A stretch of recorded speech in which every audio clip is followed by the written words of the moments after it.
Yo, YouTube, what's up with your boy? Sports and Fitness Rants. I'm back, guys. Click that like button. Subscribe to my channel. What's up, y'all? Welcome back, guys.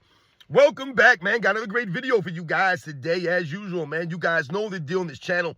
So about setting the record straight, stopping the lies, stopping the narratives, stopping them from rewriting history, guys. And in this video, we're going to talk about that clown LeBron James. You know we were going to talk about that clown LeBron James today. That man was off for like 4 days, him and the Lakers, man. Man came back for a Utah Jazz game to be off for 4 days, and then they played the Jazz again last night. And the Lakers pulled out a 2-point win. Great for the Lakers. They're supposed to beat the Utah Jazz, right? The Lakers are a better team than the Utah Jazz, man. So no one's expecting the Lakers to lose to the Utah Jazz. And even myself, I told you guys, I never said that the Lakers were going to start losing when LeBron James came back. I've told you guys, LeBron James does not make the Lakers better. They're not better with LeBron James coming back. I told you they're better without him. All right? So I didn't say they were going to start losing games once he came back, especially when you look at the teams that he came back against, the 2 games against Utah Jazz. I told you, one of the worst defensive teams. I think they're ranked 28th in defense. And when you watch some of these games and you see some of the, you can tell and you can see why the Utah Jazz are one of the worst defensive teams. I mean, my God, some of the lapses these guys have on defense is insane. Some of the low IQ plays from some of these basketball players. Once again, it's what we talk about when we talk about these guys, and, you know, they try to promote these guys as the most skilled players and all this other stuff. But we're going to talk about LeBron James last night. This man went out there and chucked up 18 shots, scored 17 points on 18 shots, and went out there and put up a negative 14 on the court. Negative 14. So it's more the same like last year for LeBron James, guys. We're going to talk about it in this video. And I want to thank you guys, everyone across the world, everyone across the states that's been supporting my channel. You guys know I'm truly humbled, man. Shout out to all you guys that came through the live stream yesterday, guys. Like I said, it means a lot for you guys to come through. I was by myself, no AOH, and you guys were still there to support the live stream. So shout out to all you guys that came through, man. I had a great time doing a live with you guys, man. I want to send a special thanks out to David Bulgaria. Always coming through with the emails and stuff. I see some of the stuff you sent me. Thank you. So I'm going to send a special thanks to Howard Hollis. Shout out to Howard Hollis, always coming through with the emails. And Jason Carson, shout out to Jason Carson. And like I said, everybody, man, you guys continue to come through, support the channel. You guys send me information of things that I don't know about. So thank you to all you guys out there. And you guys know what to do. Turn the volume all the way up. Hit that play button. Remember, these videos are for educational purposes. And let's roll. So, yes, guys, like I said, we're going to talk about this clown LeBron James, man. Soft, feminine fool, fake injury having dude, load managing, ducking the smoke, flopping around, non-defense playing. Now, if you guys haven't seen AOH's last couple of videos, he's put out the first quarter, the second quarter, and the third quarter he dropped, I think, yesterday. So if you haven't seen those videos, go check those videos out. He's breaking down every quarter of the Utah Jazz versus the Lakers, the game they played a couple of nights back. All right, and he's been, like I said, when you watch this video footage, like I told you guys, he's not editing the video footage to make LeBron James look bad, right? None of this stuff. We're just putting out the facts. LeBron James doing more of the same out there, standing around on defense, you know what I'm saying? Cherry picking baskets, cherry picking his stats, right? By getting down the court, right? I mean, just insane what LeBron James continues to do in year 23, and they continue to promote this guy. I mean, my God, these guys in the broadcast booth, they make the games unwatchable. The way that they talk and promote LeBron James on in these when you listen to the audio, the broadcasters, guys, I mean, it's my God, it's cringe as hell. So anyway, the Lakers played the Utah Jazz again last night in Utah, and the Lakers won by 2 points. Right? I think it was a 108 to 106, I believe it was. But once again, the Lakers should have won that game. The Lakers are a better team than the Utah Jazz. The Utah Jazz are a young team, right? You know, they've had, inconsistencies over the years. Guys like Lauri Markkanen in and out of the lineup, right? They just got a bunch of young players, man. A bunch of, second, third, fourth, year guys on that team. So they're trying to, develop something there, right? Trying to build something in Utah. So the Utah Jazz are not contenders. They were never a team that people were talking about, like, hey, this is going to be a playoff contending team or a team that could maybe make the play-in. Still early in the season, but the Utah Jazz, I can tell you, one of the worst defensive teams in the league. They're just one of the bad teams in the league, right? They have 5 wins or something like that, I believe. So they played the Utah Jazz last night. They beat the Utah Jazz. But it's more the same for the Los Angeles Lakers. Last night, they shot 27 free throws to the Utah Jazz 18. Now, that may not seem like a lot to you guys on paper, right? 9 more free throws than the Utah Jazz. That's nothing really to write home about or to, oh my God, they shot 9 more free throws. But once again, let's think about the game. In the fourth quarter, the Utah Jazz shot 6 free throws. The Los Angeles Lakers shot 12. 12-6 in the fourth quarter. So in a 2-point game, and you get outshot 6-12 in the fourth quarter free throw attempt-wise, That is a big deal, ladies and gentlemen. That does add up. That does make it tough for a Utah Jazz team to try to win the game. Once again, you're taking away and you're robbing these young players, right? From them, is it being able to close out a game or trying to come back and beat the Lakers because they were losing late in that game and they made a rally late. But the referees don't allow you to really rally and try to win the game because you're getting these guys are getting free throws. So like I said, Austin Reeves himself in the fourth quarter, guys, shot 6 free throws. The entire Utah Jazz team got 6 free throws in the fourth quarter. So when Austin Reeves and Luka Doncic are shooting more free throws than your team total, Austin Reeves and Luka Doncic both combined for more free throws last night than the entire Utah Jazz team. So when you talk about that kind of stuff, yes, it makes it hard for a team to come back and win, or a team who's lesser to beat a team who's better than them. You're not getting any help here. As a matter of fact, it's you versus the Lakers, the Utah Jazz versus the Lakers, and the referees. All right, more the same last night, guys. So in the 2 games combined that LeBron James came back for in the Utah Jazz, the Lakers in the first game, right, it was 40-22. Right, 40-18 they shot, 22 more free throws than the Utah Jazz. And last night it was 27-18, 9 more free throws. So combined, in both games, guys, the Lakers shot 67 free throws. The Utah Jazz shot 36. So essentially, they shot double the amount of free throws almost as the Utah Jazz to beat the Utah Jazz. And combined, in both games, they combined to beat the Utah Jazz by what? I want to say 16 points combined. They beat them by 14, I want to say. Was it 14 or 16? It might have been a 16-point game that they beat them by in the first one. I want to say it was 14. It's called 14. And they won by 2 points last night. So 16 points combined. They beat the Utah Jazz in 2 games. But they shot 31 more free throws in those 2 games combined. 31 more free throws, guys. So it's more the same for LeBron James and the Lakers. Any LeBron James team, right, we've highlighted, his team is going to get the advantages. They're going to get the help in the free throws, the personal fouls. They're going to put the other team in foul trouble. They're going to put them in the bonus early. And in the fourth quarter, they shot 12-6 free throws to the Utah Jazz, man. So when the Utah Jazz are trying to make a comeback in the fourth quarter and you lose by 2, and remember, the Utah Jazz missed the last-second shot at the end of the game. If you don't get all those free throws, Austin Reeves shooting 6 himself, then maybe the Utah Jazz can come back and win that game, right? But once again, let's rob the young players out there. Let's rob the Utah Jazz fans of basketball by allowing this nonsense to continue. So, one thing I told you guys is that LeBron James was -14 last night, guys, right? The worst on the team. The worst plus-minus on the team last night was LeBron James. Are you guys shocked by that? I'm not shocked by that. When I saw that number, I was like, sounds about right. So, like we talked about last year, remember the first game? LeBron James scored 11 points, right? He made sure he kept that 10-point streak going. But he scored 11 points, and people were celebrating LeBron James not trying to hog the ball, right? Or not trying to take over the game, or, take away from guys like Austin Reeves and the Rui Hashimuras and the Luka Doncic's and these other guys. So they were praising LeBron James for not taking a bunch of shots in that game. Well, LeBron James waited 1 game, and he went out there and shot Jack last night. This man went 8 for 18. 8 for 18. Now, I'm not saying it's a horrible shooting percentage. Like, what is that, like 44% or whatever it is? But you shot 18 shots. So this is what I'm talking about, guys. LeBron James is pass first, right? You had that clown Gilbert Arenas and this idiot Kenyon Martin talking about, LeBron James, a willing passer. He's a pass-first guy. He has all these assists. Every year he leads his team in assists. And last night he went out there and chucked up 18 shots. This is LeBron James, guys. I'm going to go out there and take 18, 19, 20 shots a game. I'm going to take shots take away shots from Austin Reeves, take away shots from Rui Hachimura, take away shots from other players so I can get my 18 shots up because I want to score some points. I want to get my stats up. So LeBron James went out there and chucked up 18 shots and made 8 of them. So he took 18 shots to score 17 points. Shot jacking. Once again, this is why you're -14 on the court. You're just taking shots. You're just shot jacking. Your stats don't amount to anything. To nothing.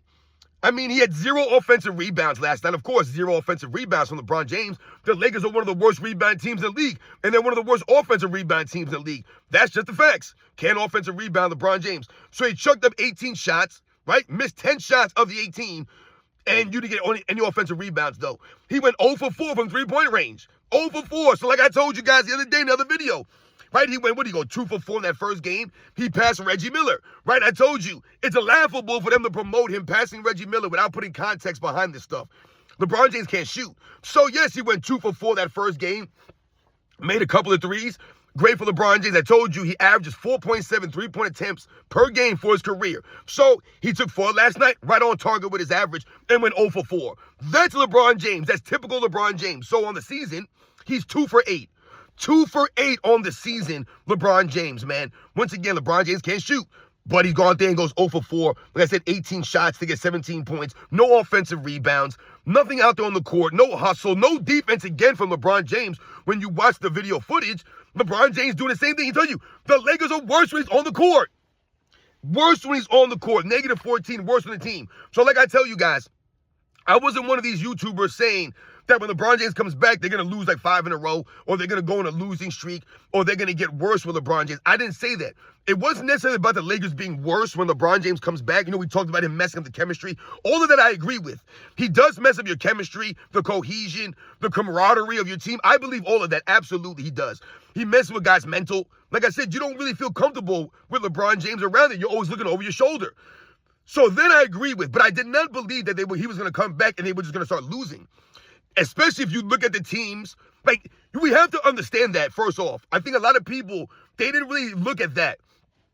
And a lot of people say, oh, when he comes back, they're going to lose this many games, or they're going to lose games. You have to understand, everything LeBron James does is calculated. And it all goes back to him. How can he look? You know what I'm saying? What can he gain from this? So obviously he's going to come back when the schedule's weakest. That's what he did. He came back against one of the weakest teams in the league, the Utah Jazz. But not only that, you came back when the Lakers have a 4-day gap in between these games.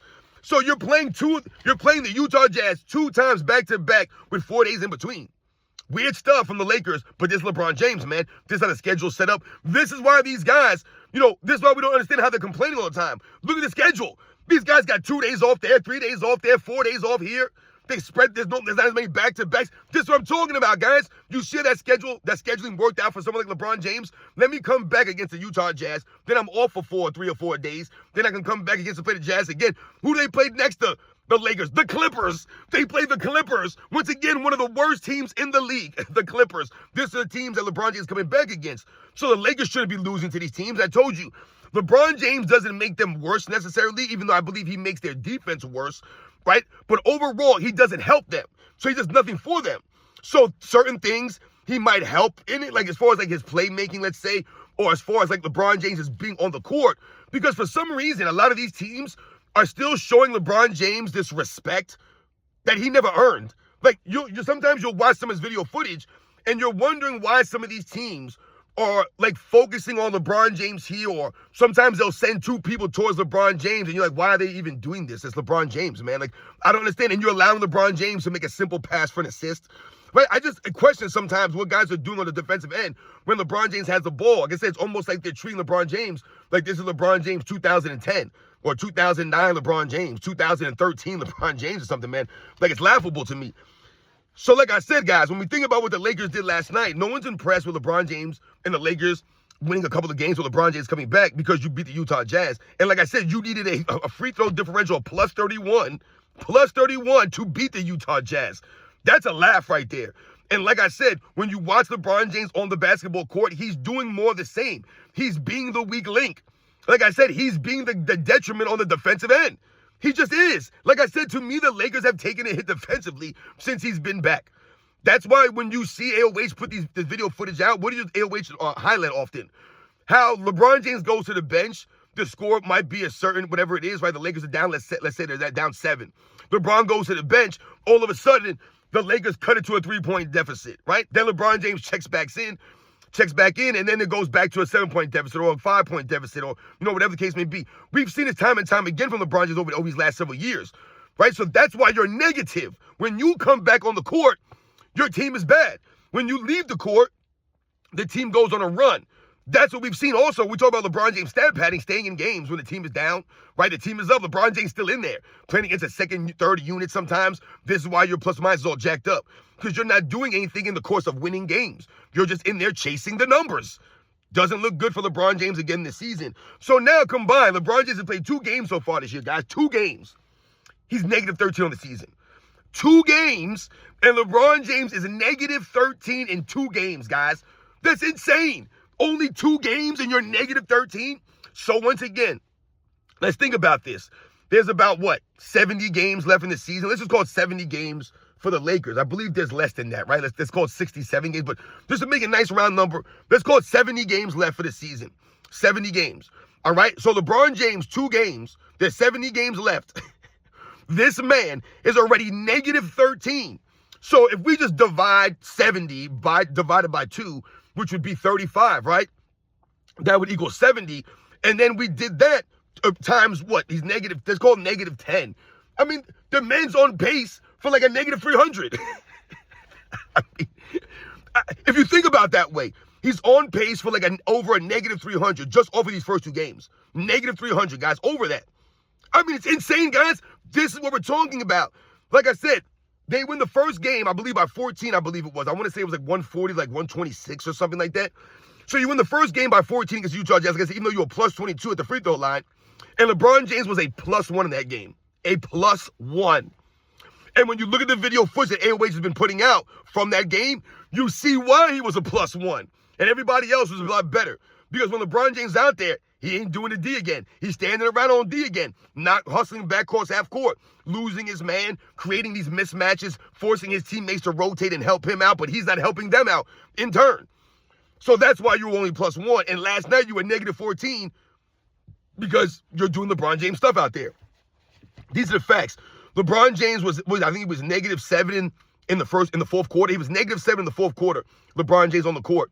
I think he was -15 in the second half, LeBron James. So I don't know what he's doing out there riding the bus. LeBron James riding the bus. Continues to ride the bus like Kevin Durant's riding the bus this season. Right? Riding the bus. Look at Steph Curry. When he don't play, his team falls apart. When he don't have a good team, a good game, his team falls apart more often than not. He ain't riding the bus. He drives that bus to Golden State Warriors. Everyone else is riding the bus. Draymond Green, Jimmy Butler, Podziemski. Everyone, they riding the bus. Kaminga, everybody's riding the Steph Curry bus. He ain't never riding the bus there. Just like Kevin Durant was riding the Steph Curry bus. LeBron James riding the Luka Doncic, Los Angeles Lakers, Austin Reeves. He riding the bus. And there's something else I want to mention that I'm confused by here. I'm going to ask you guys. Maybe you guys know because I'm confused by this. Why is Jared Vanderbilt not playing now? Can anyone tell me why Jared Vanderbilt hasn't played since LeBron James came back? These past 2 games, Jared Vanderbilt, who played every game before that, he played every game before LeBron James came back, guys, all 14 games. He hasn't played the last 2 games now. Is he injured? I don't see him on the injury report. He's a DNP. He DNP last night in a DNP against the Utah Jazz the first time LeBron James came back. So this is the LeBron James effect. LeBron James comes back and someone like Jared Vanderbilt can't even get in the freaking court. 2 DNPs for what? He's probably their best defensive player, but he can't stay on the court. I mean, the dude is an athletic specimen. He's like 6'8", like 220. Can't go to the court though. He's got long arms. Like this is supposed to be the kind of guy that you develop into somewhat special. Right? LeBron James should make Vanderbilt a Scottie Pippen type player. So I'm wondering, maybe you guys can tell me why Jared Vanderbilt hasn't played the last 2 games, even though he played every game before LeBron James came back, every single game, guys. Like I said, I don't see him on the injury report. They didn't mention him being hurt in the report that I read after the game or any of this stuff. I don't see Jared Vanderbilt, but he hasn't played since LeBron James came back. So this is what happens. LeBron James comes back. Austin Reeves has to change his game, right? Jared Vanderbilt can't even get on the court. Rui Hachimura has to mold and adjust his game still. You're playing guys like Gabe Vincent and the Marcus Smarts, but Jared Vanderbilt can't get on the court, and Dalton Knecht can't get on the court last night. Weird stuff from J.J. Redick, the savant of coaching. I don't understand why those guys are not playing. To me, that's going to help your defense a lot more. And LeBron James, again, out there for he played 35 minutes last night, 37 minutes. So more the same. No adjustments from LeBron James or J.J. Redick as far as LeBron James' game overall. He's going to go out there and chuck up 18, 20 shots a game like he did last night. He's going to play 35, 40 minutes a night like he did last night. He's not going to give the defensive effort for those minutes, though, like he did last night. I mean, it's more the same. No rebounding effort from LeBron James. Like I said, you're a -14 on the court because it's LeBron James. Riding the bus, -14, but the Lakers win by 2. LeBron James, the worst plus-minus on the team, guys. None of the starters of the team. No one on the team was that bad but LeBron James. But they're going to celebrate LeBron James being 2-0, right? The Lakers being 2-0, so LeBron James came back. The Lakers are undefeated. Against who? And they needed a +31, guys. A +31. So I told you the Lakers were a +91, right, after that last Utah Jazz game. And last night they were a +9. So now they're a +100 for the season. 16 games in. +100, guys. Once again, if we extrapolate this, Guys, we're talking about a plus 400 for the season, guys. I mean, it's insane, guys, when you think about that, where they are right now compared to the other teams. And to beat the Utah Jazz, you need this, so you're robbing the young Utah Jazz players. And I'll be honest, man, this is some dumb basketball being played out there by some of these teams. I mean, I'm watching some of this video footage from AOH, and you watch the Utah. I mean, Kevin Love, what is Kevin Love doing some of these plays? I mean, he threw one pass. He threw it right to Luka Doncic. I'm like, who are you passing to? Like, a bunch of things that AOH highlighted. This is not smart basketball. At the end of the game last night, the Utah Jazz were down by 2 points with like 6 seconds left, guys, right? They had the ball on the inbounds on their side of the court. They inbound the ball, and for some reason, I can't remember the dude's name, the young kid over there. I like him, but he chucked up a fadeaway three in the corner, which he had time left, and he had the baseline. He could have easily made the base. I think Maxi Kleber switched on him, and he had the baseline drive. They needed two. They were down 108 to 106, and he chucked up a fadeaway three in the corner, contested. Smart, not a smart play, a low IQ play in that moment from that player. I don't get some of these guys. That was a terrible play right there to me. A terrible play. You're down by 2 and you chuck up a fadeaway three in the corner. Like I said, low IQ plays from these guys who are supposed to be really skilled and understand the game, but we don't know the game because we're just fans. To me, that was a dumb play right there. Like I said, he had the baseline. He could have probably went for a layup, maybe gotten fouled, or maybe just tried to hit like a run or a mid-range shot there. But instead, he did a fadeaway three, and of course, he missed it, and the Utah Jazz lost. But, you know, I'm going to do a separate video on Luka Doncic because he's unwatchable, Luka Doncic. I hate to say that because he does show flashes of brilliance out there on the court, but he also is just, like, it's unwatchable, man. I mean, my God, the dude's always crying and moaning, and he's always, like, what AOH is really, I'm going to talk about in the video. I'm going to do another video, man, because, like I said, it's unwatchable. So, once again, shout out to all you guys out there. Like I said, man, continue to support the channel. LeBron James, negative 14 last night. Negative 13 on the season. 2 games in, already negative 13. Guys, remember, he was a negative 54 last year. He's on pace to blow that out the water. Blow it out the water, guys. Riding the bus, LeBron James. You guys know the deal, man. I'll catch you guys on the next one.